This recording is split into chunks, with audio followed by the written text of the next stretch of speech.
한민석 회장은 전화기를 들었습니다. 야간 청소부를 해고하기 위해서였죠. 하지만 수화기 너머로 들린 건 어른의 목소리가 아니었습니다. 엄마 지금 말 못해요. 많이 아파요. 그리고 7살 아이가 내뱉은 단 4마디가 대한민국 굴지의 기업을 이끄는 한 남자의 인생을 완전히 바꿔놓았습니다. 우리 돈이 필요해요. 이것은 성공이 무엇인지, 승자가 누구인지 모든 걸 다시 생각하게 만드는 이야기입니다. 한민석, 동양건설 회장이자 국내 30대 기업을 이끄는 남자였습니다. 그는 회사를 시계처럼 운영했죠. 매 순간이 계획되어 있고 모든 것이 통제되고 감정은 배제되어 있었습니다. 강남 한복판 63층 유리창 밖으로 내려다 보이는 서울은 그의 손 안에서 돌아가는 것 같았습니다.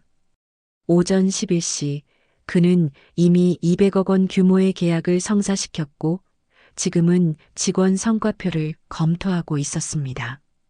회장님, 보고 드릴 게 있습니다. 김 과장이 어색하게 서 있었습니다. 한민석은 고개도 들지 않은 채 물었죠. 뭐지? 야간 청소팀 관련입니다. 회장님 층을 담당하는 박미영 씨가 이틀째 출근하지 않았습니다. 한민석의 눈썹이 치켜올랐습니다. 어제는 왜 보고 안 했나? 오늘은 올 줄 알았는데 연락도 없고 이건 명백한 규정 위반입니다. 해고해. 김 과장이 잠시 망설였습니다. 혹시 먼저 연락해 보시겠습니까? 보통은 규칙도 못 지키는 사람에게 할 말 없어. 하지만 이상했습니다. 이틀 동안 연락이 없다는 게 한민석은 직원 파일을 집어들었습니다. 박미영, 야간 청소부, 근속 3년, 사고 없음, 불만 제기 없음, 전화번호 줘. 내가 직접 한다. 직접 하시겠다고요? 핑계를 직접 들어야겠어. 그리고 해고하지. 세 번째 신호음 끝에 전화가 연결되었습니다. 하지만 여보세요. 한민석은 준비했던 말을 모두 잊어버렸습니다.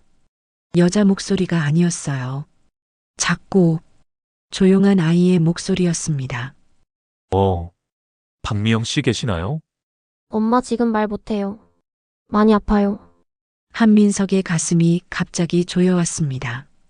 수백 명을 해고하면서도 흔들리지 않던 그가 지금은 말문이 막혔습니다. 누구니? 저는 서연이에요. 7살이에요. 아저씨, 엄마 직장 분이세요? 엄마가 출근하려고 했는데 오늘은 못 걸어가요. 한민석은 숨을 제대로 쉴 수 없었습니다. 수십 년간 차갑게 굳어있던 어딘가가 조금씩 흔들리기 시작했어요. 엄마, 혼나나요? 엄마가 직장 분한테 혼날까봐 무섭다고 했어요. 대답할 수 없었습니다.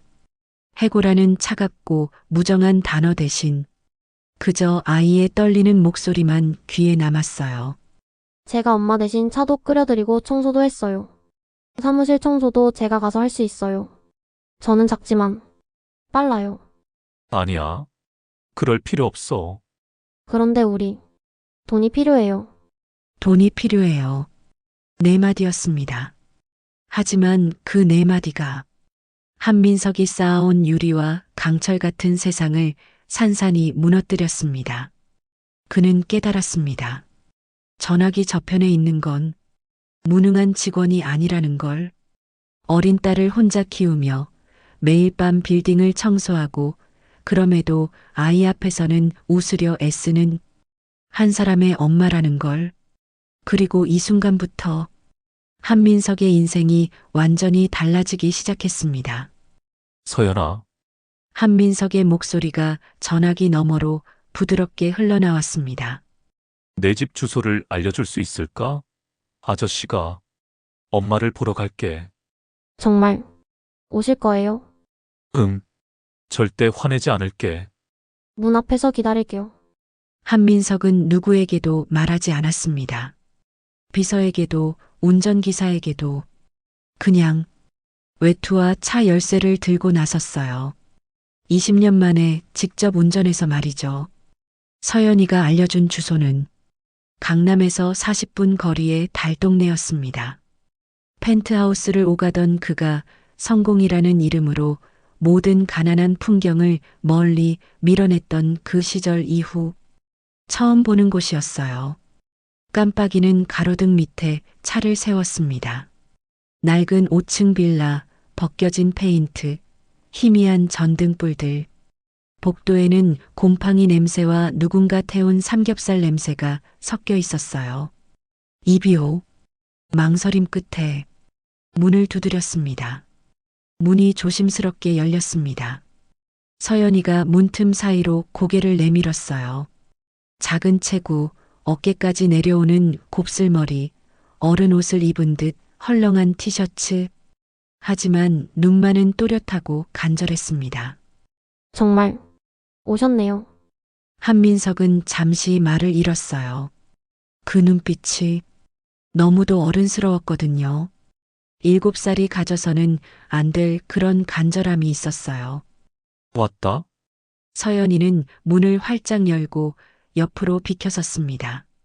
한민석은 몸을 숙이고 들어갔어요. 15평도 안 되는 작은 방이었습니다. 낡았지만 정돈되어 있었어요.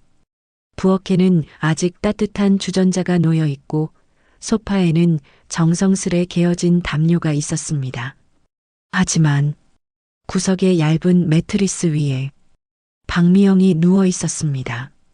창백한 얼굴, 가쁜 호흡, 한 손으로는 배를 움켜쥔 채 고통을 참고 있었어요. 한민석의 가슴이 무겁게 내려앉았습니다. 이건 근무태만이 아니었어요. 생존을 위한 사투였습니다. 엄마 회장님이 오셔서요. 박미영이 힘겹게 눈을 떴습니다. 한민석을 보자 몸을 일으키려 했어요. 죄송합니다. 회장님, 일을 빼먹으려던 게 아니에요. 제발, 해고하지 마세요. 목소리는 갈라져 있었고 손은 미세하게 떨리고 있었습니다. 사과하지 마세요. 한민석은 부엌을 둘러봤습니다. 냉장고 안에는 통조림 2개, 쌀 조금, 그리고 빈 우유팩 하나가 전부였어요. 그는 며칠 전 100만 원짜리 와인을 버렸던 자신을 떠올렸습니다. 그런데 여기서는 그 와인값으로도 살 수 없는 삶의 무게가 버티고 있었어요. 거실로 돌아왔을 때 서연이는 엄마 곁에 앉아 동화책을 읽어주고 있었습니다. 옛날에 아름다운 공주가 살았어요. 공주는 매일 아파하는 사람들을 도와줬어요. 목소리는 떨렸지만 끝까지 읽어내려갔어요. 박미영은 눈을 감은 채 가쁜 숨을 쉬고 있었습니다. 엄마가 항상 읽어주셨거든요. 그래서 이제 제가 읽어드려요. 그 순간 한민석은 마음 깊은 곳에서 뜨거운 무언가가 치밀어 오르는 걸 느꼈습니다. 그는 깨달았어요. 진정한 책임감이 무엇인지, 진정한 사랑이 무엇인지, 그리고 자신이 지금까지 얼마나 많은 것들을 놓치고 살아왔는지를. 이제 그에게는 선택이 있었습니다. 돌아가서 해고 처리를 마무리할 것인가, 아니면 진짜 사람이 되어 볼 것인가. 한민석은 핸드폰을 꺼냈습니다.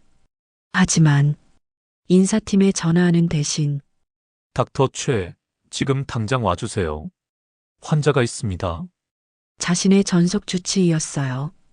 20년간 한민석만을 담당해온 최고의 내과 전문의. 아저씨, 경찰 부른 거예요? 아니야. 의사를 불렀어. 내 엄마를 보시게 하려고. 한민석 자신도 놀라웠습니다. 언제부터 자신의 목소리가 이렇게 따뜻해졌을까요? 30분 후 하얀 가운을 입은 남자가 가방을 들고 들어왔습니다. 어디를 봐야 합니까, 회장님? 저기요. 최 박사는 박미영에게 다가가 맥박을 재고 체온을 확인하고 눈동자 반응을 살폈습니다. 며칠째 이런 상태였습니까? 사흘이요. 어제가 제일 심했어요. 심각한 빈혈과 영양 결핍입니다. 그리고 만성 과로로 인한 신체 기능 저하. 당장 입원 치료가 필요합니다. 박미영이 억지로 몸을 일으키려 했어요. 안 돼요. 병원비를 감당할 수 없어요. 저, 괜찮습니다. 조금만 쉬면 나아요.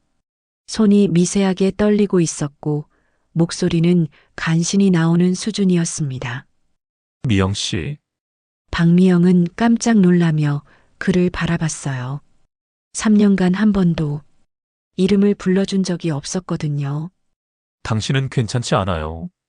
그리고 서연이를 위해서라도 이 상태로 버틸 수는 없습니다. 박미영은 서연이를 바라봤습니다. 아이는 이미 눈물을 글썽이고 있었어요. 그 순간 그녀는 깨달았습니다. 자신의 자존심보다 아이의 미래가 더 중요하다는 걸. 알겠습니다. 그럼 구급차를 부르겠습니다. 아니요. 시끄럽게 하지 마세요. 제 차로 모시겠습니다. 그 목소리에는 이상한 온기가 섞여 있었어요. 30분 전까지 이 여자를 해고 대상으로 생각했던 그가 지금은 진심으로 그녀를 걱정하고 있었습니다. 한민석은 직접 박미영의 팔을 부축해 일으켰습니다.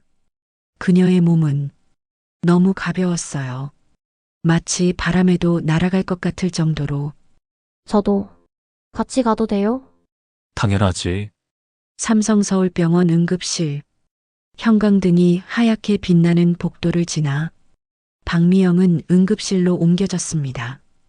혈액 검사, 링거 주사, 의료진들의 분주한 발걸음. 서연이는 차가운 대기실 벤치에 앉아 두 손을 꼭 모으고 있었어요. 불안에 떨며 엄마가 다시 나올 때만을 기다리고 있었습니다. 한민석이 그 옆에 앉았어요. 작은 어깨가 그의 팔에 살짝 닿았습니다. 걱정하지 마. 엄마는 곧 좋아지실 거야. 정말이에요? 응. 아저씨가 약속할게. 그 순간 한민석은 자신도 놀랐습니다. 언제부터 자신이 이런 약속을 하게 되었을까요? 손익계산서나 주가 그래프 대신 아이의 눈앞에서 괜찮을 거다라고 진심으로 말하게 되었을까요? 1시간 후 최 박사가 복도로 걸어 나왔습니다. 안정됐습니다. 다행히 큰 위험은 넘겼고 며칠간 입원 치료하시면 회복될 겁니다.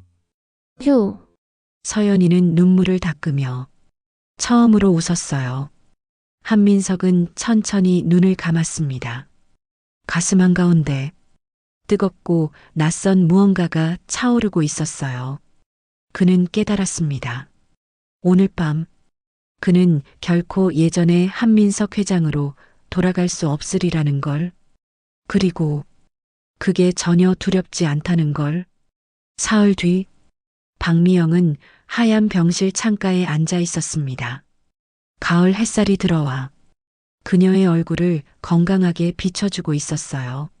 링거는 여전히 팔에 연결되어 있었지만 숨소리는 안정적이었고 표정에도 안도감이 스며들어 있었습니다. 서연이는 병상 곁 작은 테이블에서 열심히 그림을 그리고 있었어요. 뭘 그리고 있니? 우리 집이요. 여기는 엄마, 여기는 저. 그리고 여기는 아저씨. 서연이는 빨간 크레파스를 들고 큰 사람 하나를 그렸습니다. 한민석은 말없이 그림을 내려다봤어요. 아이의 그림 속에서 그는 넓은 어깨로 두 사람 곁에 서 있었습니다. 보호자의 모습으로. 그 자리는 그가 한 번도 서본 적 없는 곳이었어요. 서연이가 아저씨 이야기를 정말 많이 해요. 회장님께서 오셨을 때 얼마나 안심했는지 아세요? 제가 한 건 별로 없는데요. 아니에요. 그날 아무도 오지 않았다면 저는 정말 무너졌을 거예요. 한민석은 가슴이 먹먹해졌습니다. 수백억 원의 계약서보다 수십 개의 성과 보고서보다 더 무게 있는 말을 들은 것 같았어요. 퇴원 수속을 밟던 날, 한민석은 박미영 앞에서 조용히 말했습니다. 회사로 돌아오실 필요 없습니다. 저 해고인가요? 아니요. 일보다 더 중요한 게 있으니까요. 당신과 서연이 이걸 지키셔야 합니다. 박미영은 한동안 아무 말도 하지 못했어요. 눈동자에 눈물이 차오르더니 조용히 고개를 끄덕였습니다. 일주일 후 동양건설 회장실 책상 위에는 보고서나 계약서 대신 다른 것이 놓여 있었습니다. 서연이가 그려준 그림, 빨간 크레파스로 그린 큰 사람 옆에서 웃고 있는 두 사람, 한민석은 의자에 앉아 그 그림을 오래 바라봤습니다. 성공이란 무엇일까? 승자는 누구일까? 그 질문의 답이 더 이상 주가 그래프 속에 있지 않다는 걸 그는 알았어요. 그때 전화가 울렸습니다. 여보세요? 아저씨, 엄마가 오늘 많이 좋아지셨어요. 그리고 저 새로운 그림도 그렸어요. 정말? 뭘 그렸는데? 비밀이에요. 다음에 보여드릴게요. 한민석은 웃었습니다. 진짜로 마음 깊은 곳에서부터 창밖으로는 여전히 서울의 화려한 불빛들이 반짝이고 있었어요. 하지만 이제 그 불빛들이 다르게 보였습니다. 차갑고 경쟁적인 성취의 상징이 아니라 따뜻한 삶들이 모여 만든 아름다운 풍경으로 어떤 승리는 남을 이기는 것이 아닙니다. 어떤 성공은 더 많이 갖는 것이 아닙니다. 진정한 승리는 누군가의 삶에 따뜻한 빛이 되어주는 것. 진정한 성공은 사랑하는 사람과 함께 웃을 수 있는 것. 우리 돈이 필요해요. 아니야. 우리에게 필요한 건 서로야. 그리고 한민석은 비로소 알았습니다. 자신이 지금까지 찾아왔던 모든 답이 사실은 여기에, 이 작은 그림 속에, 이 따뜻한 목소리 속에 있었다는 걸. 세상에는 돈으로 살 수 없는 것들이 있습니다. 하지만 마음으로는 얻을 수 있는 것들이 있어요.